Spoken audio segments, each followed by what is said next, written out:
જય શ્રી કૃષ્ણ, જય માતાજી મિત્રો. 12 વાગ્યા બપોરના. આજે તો વહેલા ભાઈ ઊંઘી જશે. પહેલાં તો કીધું લાવો જમવાનું થઈ ગયું છે, જમી લઈએ. આજે મેં મસ્ત મસાલેવાળી ચટાકેદાર દાળ ભાત બનાવ્યા છે અને વઘારેલી રોટલી છે અને છાશ છે. હા, જીભ દેખાય ને. કાલે એવું કોમ કર્યું છે ને મેં, કોઈને કહીએ તો કોઈ હસો એવું કોમ કર્યું હતું કાલે મેં. કહો, કાલે મેં ઘીનું પેકિંગ તોડ્યું નહીં, આળસ આવી. મેં કીધું મોડા તોડે તે નાના ડબ્બામાં નહોતું, તે મોટા ડબ્બામાંથી કાઢવા જઈ તે મેં કીધું મોટા ડબ્બામાં આવી રહ્યું છે. તે મોટા ડબ્બામાં થોડું હતું, મેં બોલા ગરમ કરીને નાના ડબ્બામાં કાઢું. તે કેવું થયું, ગરમ કર્યું, મેં જ કર્યું ગરમ, પણ મને ખ્યાલ જ ના રહ્યું. તે આમ ડબ્બો ઊંધો કરતી હતી ને એના ડબ્બામાં, તે બાજુથી આમ થોડું ઢોળ્યું ને, તે મેં કીધું ઓગળી નહીં બગાડવી. તે ઓગળી નથી બગાડવી ને, તે કીધું લે જીભથી ડાયરેક્ટ ડબ્બાને ઓમ કરવા જઈ.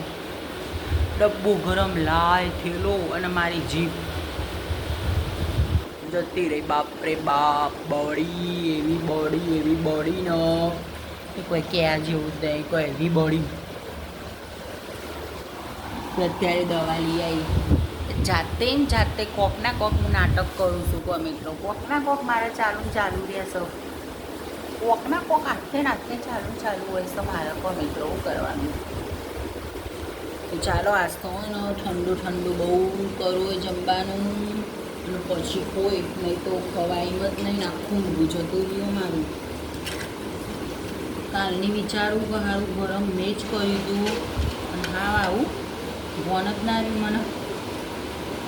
એટલે ને આવું થાય, કોઈને ચા પીવાથી થાય, ગરમ કરવાથી થાય તો વગડી જશે કે મોઢું ગરમ થાય, ચોદી પડો મોઢું બળી જાય. પણ આવું કોઈ કરે વગડી કામ કરીને નમી જતું ને ડબ્બાને તે લૂસી દેવાનું હોય એની જગ્યાએ મેં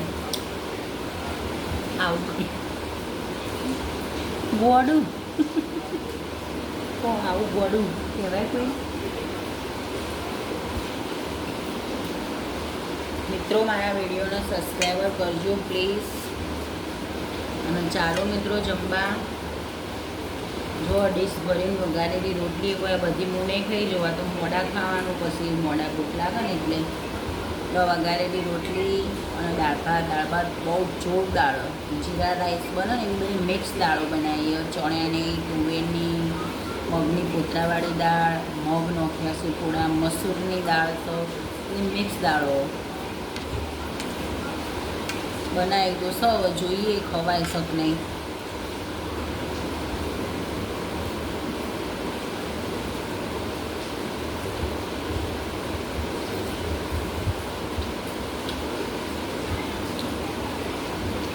અવળા ખાઈ લેવાનું. કોક ના કોક ચાલુ હોય છે મારો. આથે કરીને પગું હાળી મારી.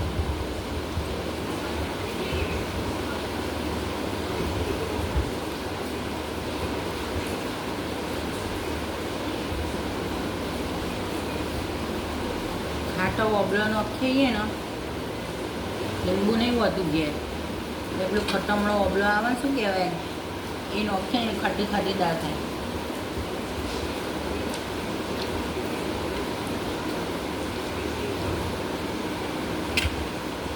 બહાર તો વરસાદ ચાલુ હોય.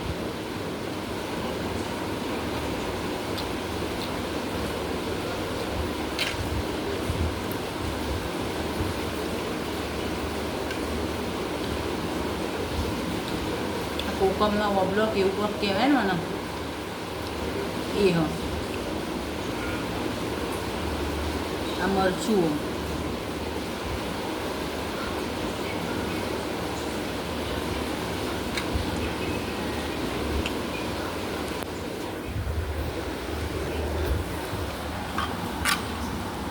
અમે તો મિત્રો આવી રીતે ને રોટલી પડી હોય ને મેં દાળ ભાત બનાવી દઉં અને વઘારેલી રોટલી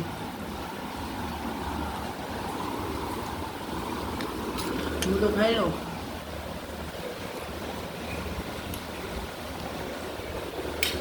બહારનું ખાવું એના કરતાં ઘરનું ખાવાનું જાય નહીં.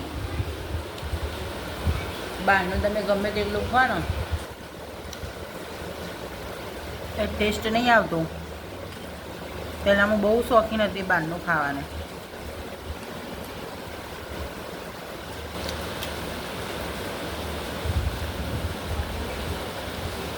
કોલેજ કરતી ને ટાઈમે તો મેં બહુ ખાધું, બહુ નાસ્તા કર્યા. હવે તો બહારનું સબ્જી પનીર બનીર ઓછું ગમે હવે.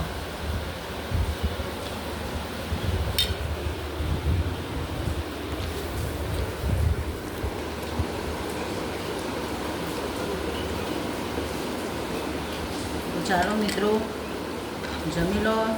જય શ્રી કૃષ્ણ, જય માતાજી.